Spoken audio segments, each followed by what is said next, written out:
However, it was worth it because I ended up in the search and rescue unit, but right away the sergeant found out that I had some counterterrorism training, and I had worked with many units across the world by this time with my organization, and I was eventually promoted to sergeant and put in charge as a team leader of a dignitary protection unit.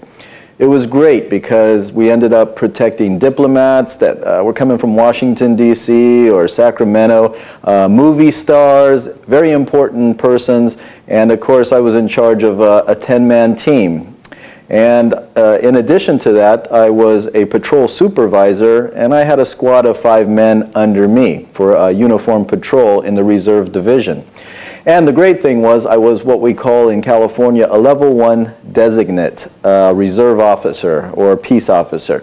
And basically full police powers, a police officer, peace officer for 24/7, but part-time. And that was the beauty of the job. And I enjoyed it immensely for 2 years.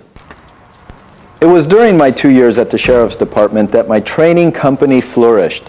Not only did I train personnel from my own department, but I was also training police and military units worldwide.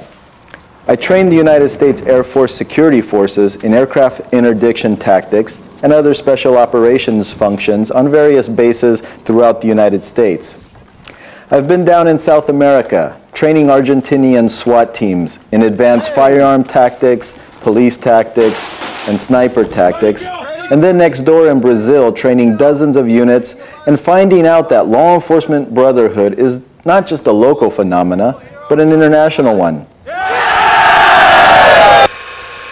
I've trained with the United States Navy and the U.S. Coast Guard in maritime interdiction, having the chance to do seawall and hull searches, as well as casting off from high-speed boats into the water. I've trained extensively with the United States Marines and was a certified range safety officer at Camp Pendleton, located in Southern California. I've also done a lot of special forces training with the U.S. Army, Marines, and Navy in military operations urban terrain, or MOUT training as they call it, and have had an exciting time doing things like rappelling down out of a tower under the watchful eye of experienced SF instructors.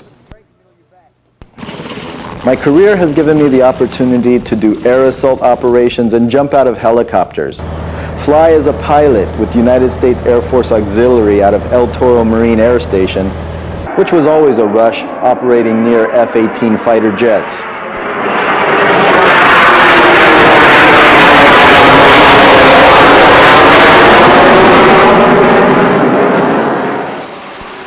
Over the past few years, I've taught at many correctional facilities, giving courses in prisoner transportation, defensive tactics, and cell extractions.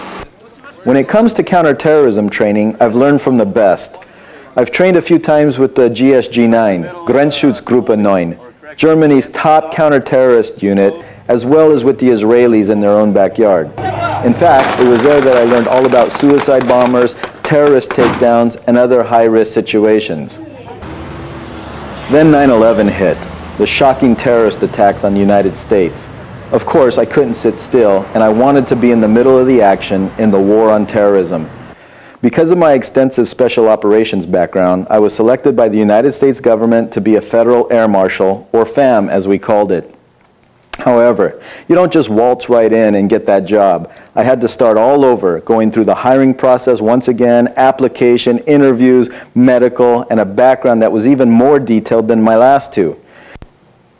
Needless to say, because I had trained with different foreign governments, different military and police units, my own government wanted to know everything about the trips that I took outside of this country. They wanted to see my passport and verify dates. They wanted to know how long I was gone for. They wanted to know how many days. They wanted to know who my contacts were.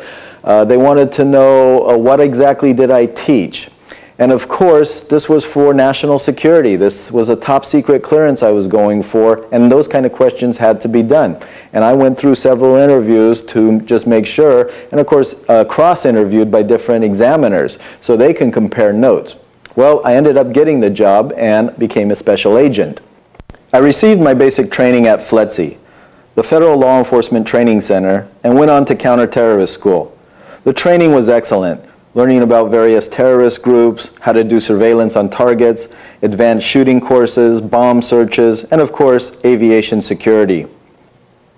I did 146 counter-terrorist missions with the federal government, then resigned once the United States was free and clear of any major threat. I went on to training more police agencies and military units, and was even hired several times by the United States government.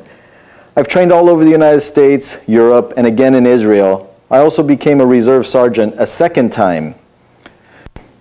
I've put my past training to good use, and currently write a monthly column for Black Belt magazine called High Risk. It is the world's largest martial arts magazine, and in it I tackle self-defense issues from a law enforcement and military perspective. I also have over 20 DVDs out on the market worldwide teaching people genuine self-defense, which I call reality-based personal protection. I've had quite an exciting life. And of course, many people poke fun at me saying that my story, my experiences, and my jobs is more like a James Bond story than a real life story. And of course, you can check out that on my website, www.jimwagnertraining.com. I give a lot of credit to my life because of law enforcement. And I've loved the career, and I love being in it.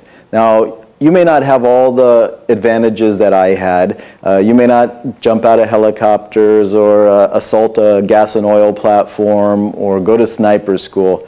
But any job you take in law enforcement is exciting, and it is a tremendous service to society.